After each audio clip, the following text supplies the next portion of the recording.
como se preparar para perito criminal. Quais são as graduações, as faculdades mais aceitas para os cargos de perito criminal? Quais seriam as principais etapas do concurso e quais delas mais reprovam os candidatos? Além disso, qual o salário médio de um perito criminal? Olá pessoal, para quem ainda não me conhece, eu sou o Diego Souza, professor de Química do Estratégia Concursos e também perito criminal. Eu resolvi fazer esse vídeo porque muitas pessoas me perguntam sobre a preparação para perito criminal. Então esse vídeo faz parte de um artigo completo sobre o tema, que se você estiver assistindo pelo YouTube, vou deixar aqui embaixo um link para você acessar o artigo completo, beleza? Queria lembrar que nesse artigo eu tive a ajuda também de uma aluna chamada Amanda, que foi recentemente aprovada em 2 concursos para perito criminal, beleza? Então, muito do que nós vamos trazer aqui de dicas e orientações para você está baseado não só na minha impressão, nas minhas experiências, mas também nas experiências dela, e além disso, a gente traz muitas informações com base em um levantamento de dados de 2 concursos recentes para o cargo de perito criminal.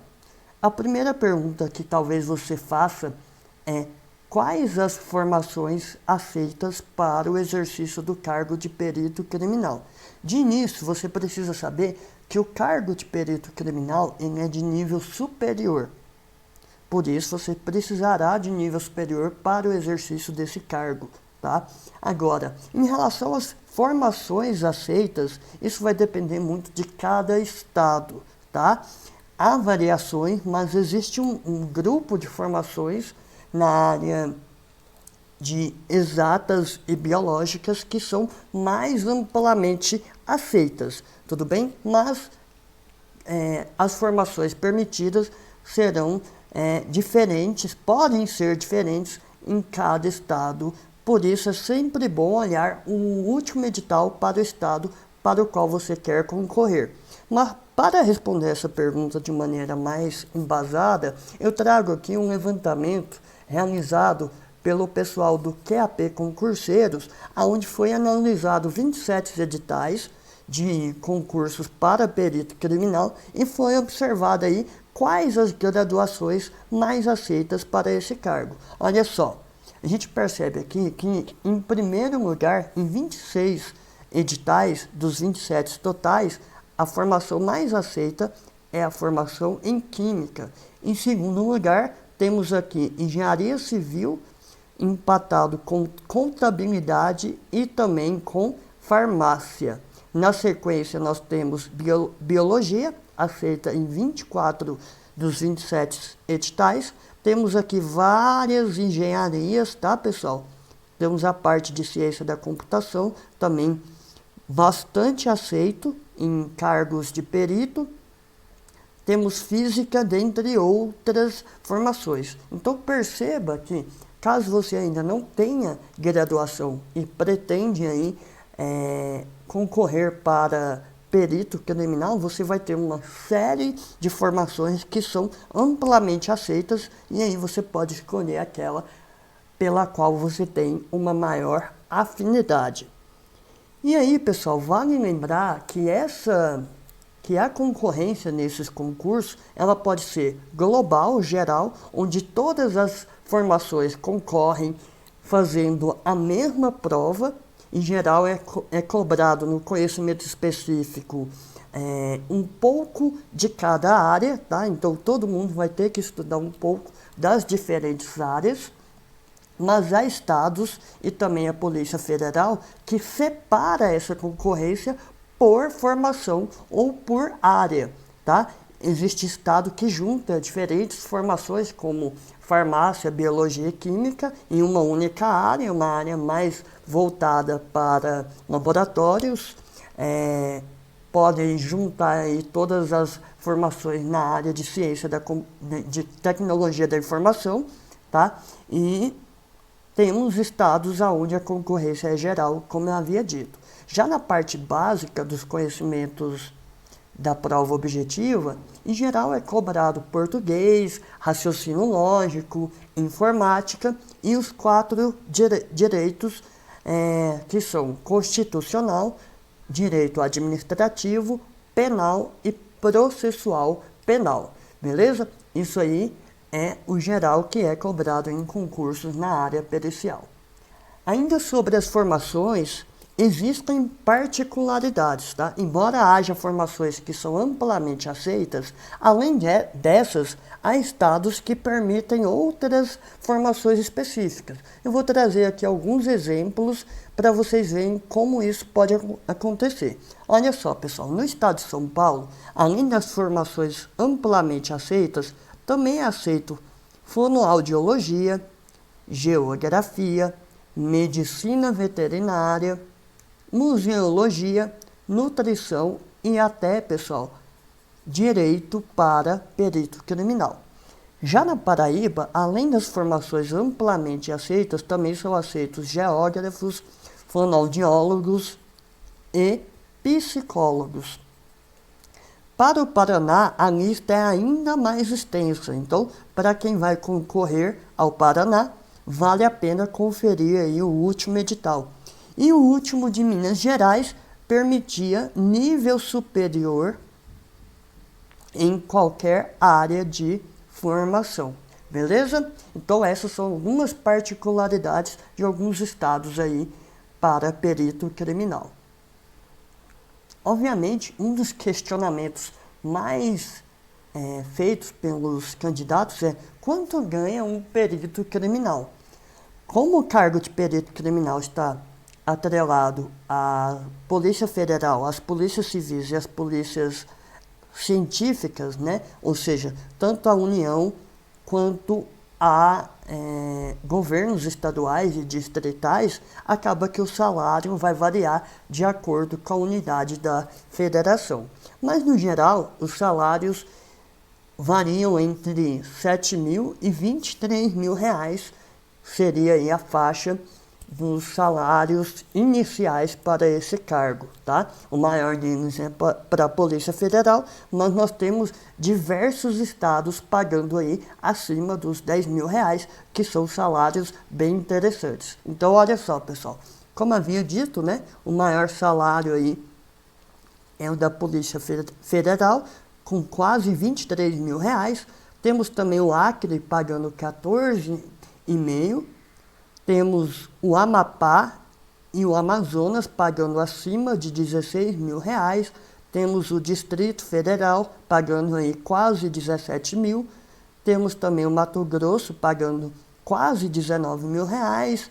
Minas Gerais paga acima dos 12 e temos vários outros estados aí pagando acima dos 10 mil reais, como o Pará, o Rio de Janeiro e também Roraima e Rondônia pagando acima dos 10 mil reais, Santa Catarina quase 16 mil e Tocantins aí acima dos 12 mil reais, quase 13 mil reais. A melhor maneira de você se planejar em relação à sua preparação para perito criminal é olhando para o passado para projetar o futuro. Por que eu digo isso, pessoal? Porque você precisa saber qual é o nível de concorrência, qual é a sua concorrência, quais matérias vão cair podem ser cobradas, né, no seu edital. Então, em relação a conteúdo programático, o mais apropriado é você olhar o edital o último edital para o estado que você vai concorrer, tá? Agora, em relação à concorrência, nível de candidatos, nível de prova, o mais apropriado é você olhar para um passado recente. Por quê? Porque ao longo do tempo, as bancas organizadoras vão se modificando, os candidatos estão cada vez mais preparados, já que cada vez mais aumenta o acesso a bons materiais, tá? E além disso, até a prova, o tipo de prova, o nível de dificuldade da prova pode mudar ao longo do tempo. Pensando nisso, eu trago aqui para vocês um levantamento dos dados de 2 concursos recentes, onde nós vamos entender como se dá a concorrência, qual o nível dessa concorrência e também quantos candidatos são reprovados em cada uma das etapas. Olha só, pessoal, eu trago aqui os dados da Polícia Federal do último concurso, onde nós tínhamos 44 vagas divididas em 13 áreas diferentes, para as quais se inscreveram mais de 18 mil candidatos. Tivemos aí uma concorrência média de 412 candidatos por vaga. Já no Centro de Perícias Renato Chaves, que é a Polícia Científica do Pará, nós tivemos aí 50 vagas em 17 áreas diferentes, para as quais se inscreveram aí 9 mil candidatos, cerca de 9 mil candidatos, apresentando uma concorrência média de 180 candidatos por vagas. Beleza, pessoal, a gente percebe que essa concorrência ela acaba alterando um pouco para cima ou para baixo, a depender da área que a pessoa vai concorrer. Além disso, a gente observa que a Polícia Federal, por apresentar uma concorrência bem superior, acaba refletindo na dificuldade de se passar nesse tipo de concurso, né? Talvez a maior concorrência da PF seja por conta dos maiores salários e pela possibilidade de você trabalhar em diferentes estados quando você é servidor da Polícia Federal. Agora, no caso do Pará, a gente percebe que a concorrência também é muito alta, porque por se tratar de um concurso estadual, nós tivemos para esse concurso a metade dos candidatos que nós tivemos para a Polícia Federal, que é um concurso aí de apelo nacional. Então, o que a gente pensa a respeito desse dado? Bem, unindo essa informação com o que eu tenho ouvido de alunos, né, muitos alunos definem que querem ser peritos criminais e estão dispostos a fazer concursos em outros estados e trabalhar em outros estados. Então, o que a gente entende é que muito provavelmente parte da concorrência nacional para perito criminal, ela acaba se refletindo na concorrência dos estados, tá? Então, por isso que eu tenho uma concorrência também elevada aí nos concursos estaduais para perito criminal. Agora que nós sabemos sobre a concorrência, vamos entender quais são as etapas que mais reprovam, tá? Muita gente acha que a etapa que mais reprova é a prova física, é o teste de aptidão física realizado pelas polícias. Isso, na verdade, é um mero engano. Por quê, pessoal? O maior índice de reprovação, o maior índice absoluto de reprovação é na prova objetiva, tá? Então vem aqui, olha só, pessoal. Na Polícia Federal, 98% dos candidatos foram reprovados na prova objetiva. Eram 18 mil candidatos, mais de 18 mil, e foram aprovados apenas 336. Bem, desses 336, apenas 205 foram aprovados na prova discursiva, ou seja, a prova discursiva reprovou 39% dos candidatos que tiveram a prova discursiva corrigida. Se a gente comparar o índice de reprovação em relação ao total de candidatos, esse índice vai ser bem menor, de apenas 0,7%, já que a maior parte já foi reprovada na prova objetiva. Bem, o TAF reprovou quase 31% dos candidatos que fizeram a prova. Já exame médico e psicotécnico reprovou aí abaixo dos 6%. No Pará, na prova de perito do Pará, A prova objetiva, ela foi responsável por reprovar 93,4% dos candidatos. Eram 9.500 e restaram apenas 633 candidatos, tá? Na prova discursiva, 15% dos candidatos que tiveram a prova discursiva foram reprovados, tá? E isso corresponde a 1% do total. Pessoal, como você vê, a maior parte da reprovação, a maioria esmagadora da reprovação se dá na prova objetiva, né? E por que acontece essa maior reprovação nessa fase? Porque o edital já define o número máximo de redações ou de provas discursivas que serão corrigidas. Como assim? No concurso que eu fui aprovado da Polícia Civil do Distrito Federal, haviam 8 vagas para Química, sendo 2 imediatas e 6 reservas.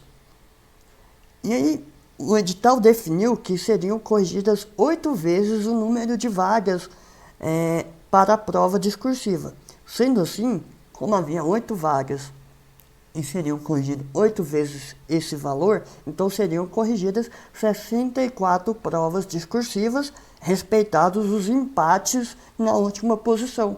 Então, todo mundo que estivesse fora desses 64 ou dos empates na última posição, todo o resto não ia ter a prova discursiva e automaticamente seria eliminado. Então, é por isso que a objetiva é responsável, sim, pela maior parte da reprovação. E aí você tem que pensar o quê? Se o maior índice de reprovação é na objetiva, então maior parte da sua energia tem que ser voltada para a preparação para a prova objetiva. Porque não adianta você mandar muito bem na prova discursiva, fazer uma ótima resposta, se a sua prova discursiva não vai ser corrigida. De nada adianta se você está muito bem fisicamente, se preparando para o TAF, se você não for aprovado na prova objetiva, se você não estiver entre as maiores notas na prova objetiva, tá? Então, a minha dica é, tenha isso em mente, foque no seu índice de acerto para a prova objetiva, tá? E na medida do possível, vai conciliando aí a preparação para o teste físico, porque se você deixar para a última hora, pode ser que não dê tempo, tá? E aí, pessoal, vamos agora ver visualmente como se dá esse filtro de reprovações. Eu peguei aqui o exemplo da Polícia Federal para a gente ver visualmente como os candidatos vão sendo eliminados em cada uma das etapas. Então, olha só, pessoal. De início, né, foram mais de 18 mil candidatos, em que a prova objetiva eliminou 98% desses candidatos. Então, restaram 336 candidatos que tiveram a prova discursiva corrigida, mas 39% dessa galera foi reprovada na prova discursiva. Chegaram ao teste físico 205 pessoas, mas quase 31% foi reprovado no teste físico. Para o exame médico, foram aprovados 142 candidatos, sendo que cerca de 5% foram reprovados aí nessa etapa. Já no psicotécnico, apenas 6%, né, aproximadamente, foram reprovados. De tal modo que, ao final dos mais de 18 mil candidatos, restaram o quê? Apenas 127 candidatos, o que corresponde a 0,7% dos candidatos que foram aprovados em todas as etapas do concurso antes do curso de formação. Beleza? Pessoal, agora eu quero falar um pouco sobre a prova discursiva. Por quê? Na prova discursiva, a sua aprovação depende só de você mesmo, não depende dos seus concorrentes. Então, você precisa apenas atingir a nota mínima na prova discursiva. Sendo assim, é muito estranho a gente observar índices de reprovação de cerca de 40%, como aconteceu na Polícia Federal. Por quê? Se o candidato mandou bem na prova objetiva, que cobra vários conhecimentos do edital, é de se esperar que ele também mande bem na prova discursiva, que vai cobrar algum ponto ali desse conteúdo programático, pessoal. Então, o que nos leva a acreditar como explicação para esse índice de reprovação muito elevado? Bem, a gente pode ter ali fuga de tema, tá? Porque nessas duas provas, a do Pará e da Polícia Federal, nós tivemos 10 candidatos que zeraram, né, tiraram nota 0 na discursiva, então pode ter ocorrido ali uma fuga de tema. E um outro problema é o gerenciamento de tempo, tá? Porque você vai precisar fazer uma prova objetiva e uma prova discursiva no mesmo período de prova. Então você vai precisar o quê? Treinar a sua velocidade, tanto de prova objetiva quanto a sua velocidade de prova discursiva, marcando o tempo das duas, somando esses tempos e vendo se esse tempo total é compatível com o tempo que você vai ter no dia da prova. Porque se não for, você vai ter que se reorganizar, tá? Se replanejar, tentar aumentar a sua velocidade para você conseguir ali entregar a prova totalmente resolvida no dia lá do seu concurso. E aí, pessoal, uma outra questão é que muitos candidatos dizem que não vale a pena entrar com recurso na prova discursiva. A alegação é de que quase nunca os recursos são aceitos pelas bancas, ou seja, a nota não é alterada entre a nota provisória e a nota definitiva. Mas, será que isso é verdade? Vamos responder isso com base em dados levantados desses dois concursos. Olha só, pessoal. Na Polícia Federal, a nota geral aumentou de 8,14 na prova discursiva para 8,30 no resultado definitivo. É um aumento bem tímido, de apenas 1,9%. Só que muitos não apresentam o recurso para a prova discursiva ou apresentam recursos mal elaborados. Então, se a gente olhar somente os que modificaram a pontuação, a gente percebe que o aumento é bem maior. Pulou de 7,92 para 8,90, o que representa um aumento de quase 12% da nota. Além disso, houve uma variação entre a menor nota aumentada, o menor aumento de nota de 0,5%, e tivemos um máximo aqui de 234%, tá? Muito provavelmente ocorreu um erro aqui na primeira correção dessa redação. Já no concurso do Pará, esse aumento aí, entre os que modificaram a nota, foi ainda maior, de, em média, 21% de aumento da nota discursiva. E aí, esse aumento variou entre 3,2% e 75%. Pessoal, como a gente está vendo aqui pelos dados, é de fato possível aumentar a nota da prova discursiva, desde que você faça um argumento, um recurso bem fundamentado, tá? Então, a minha dica é, se você chegou até a prova discursiva, muito provavelmente você já investiu muito tempo estudando, muito tempo se preparando, já gastou muito dinheiro com materiais. Então, o mais apropriado aqui é você buscar assessoria de algum especialista da área para te ajudar a formatar, né, a redigir esse recurso que vai ser apresentado para a banca, porque certamente as suas chances de aumentar a nota serão maiores. As 4 fases seguintes são relativamente tranquilas, pessoal, que é a fase de investigação, a fase de exame médico, psicotécnico e a prova de títulos. Mesmo assim, eu trago algumas dicas para vocês. Na parte de investigação de vida pregressa, você vai ter que entregar uma série de documentações para o pessoal do concurso. A minha dica é: peque pelo excesso nas conferências desses documentos, tá? Eu já vi candidatos reprovarem porque o RG estava escrito errado no documento, tá? Então, peque pelo excesso, confira, reconfira, peça para outra pessoa, um amigo, um familiar, reconferir sua documentação. Esteja certo de que está tudo bem redondo antes de entregar lá a sua documentação. A próxima etapa é o exame médico. Nessa etapa, você precisa ficar atento ao edital e ver quais condições clínicas são incapacitantes para o cargo de perito criminal.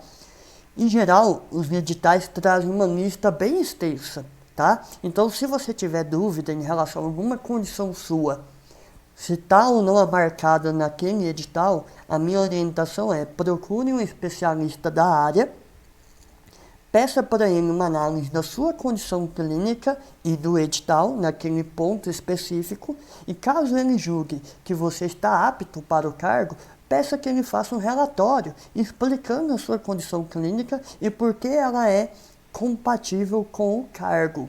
E aí você vai levar esse relatório no dia da sua junta médica, porque caso você seja questionado, você tenha um respaldo nesse sentido, beleza? Em relação ao psicotécnico, que não reprova muitas pessoas, mas também reprova,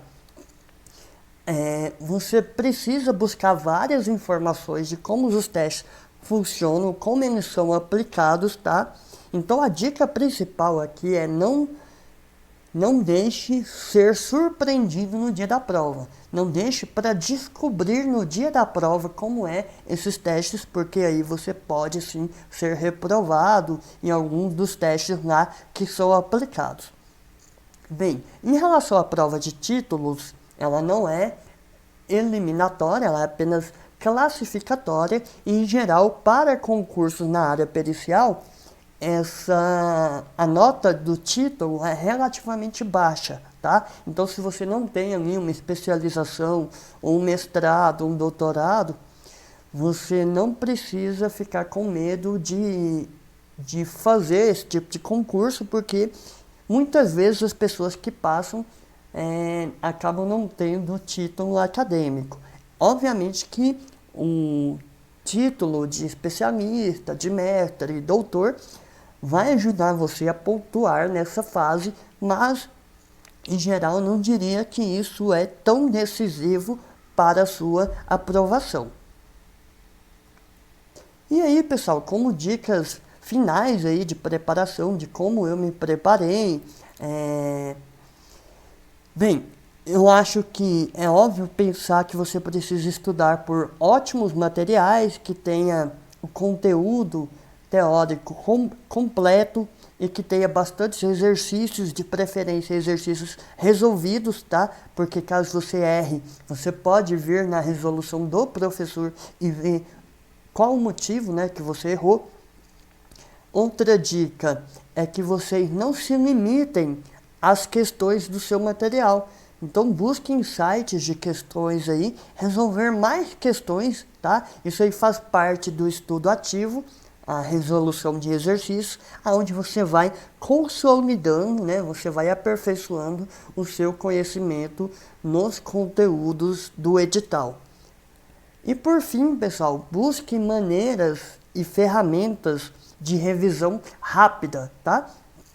Está mais do que provado de que o número de vezes que você revisa tem a ver aí com a consolidação desse conhecimento. Quanto mais você revisa, mais seguro você vai estar dos conhecimentos no dia da prova. Então, se você precisa revisar muitas vezes, você precisa de ferramentas de revisão rápida. Quais ferramentas? Mapas mentais, resumos, marcações no seu PDF. E caso você vá revisar por videoaula, por exemplo, caso você já tenha estudado aquele conteúdo, tente assistir o vídeo em uma velocidade mais acelerada apenas para você revisar. Beleza? Essas são as dicas finais. E eu gostaria de deixar aqui também uns contatos, né? A gente está, além do YouTube, a gente está no Instagram e no Facebook. E é isso aí, pessoal. Por hoje é só. Muito obrigado a atenção de todos. Nos vemos aí numa próxima oportunidade.